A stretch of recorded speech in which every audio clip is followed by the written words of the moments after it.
Tahukah kamu, informatika bukan sekedar soal komputer. Informatika adalah ilmu memecahkan masalah dengan cara berpikir logis dan sistematis, yaitu disebut dengan komputasi. Bahkan tanpa komputer pun kita bisa berpikir komputasional, seperti menyusun langkah demi langkah untuk menyelesaikan persoalan.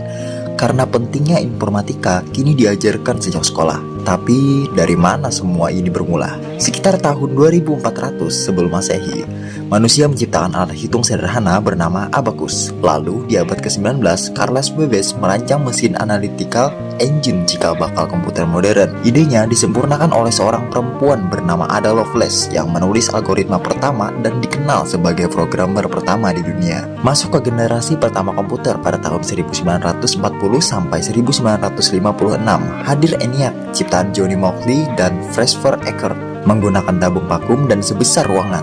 Lalu generasi kedua pada tahun 1956 sampai 1963 mengganti tabung dengan transistor, lebih kecil dan efisien. Tokohnya siapa? John Gurdon, William Shockley, dan juga Walter Brattain.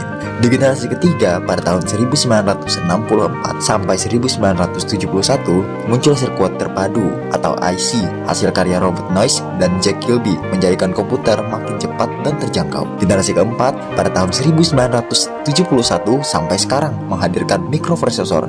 Ted Hope dari Intel menciptakan Intel 4004, memicu lahirnya komputer pribadi seperti Apple oleh Steve Jobs dan Steve Wozniak serta IBM PC. Kini kita berada di generasi ke-5 dengan teknologi seperti AI, machine learning, dan cloud computing.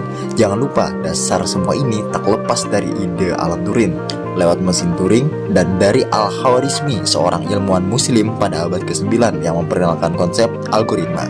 Hari ini komputer hadir dalam genggaman seperti laptop, smartphone, hingga perangkat pintar. Siapa tahu inspirasi dari mereka bisa menjadikan kamu inovator berikutnya. Tertarik? Yuk belajar lebih lanjut.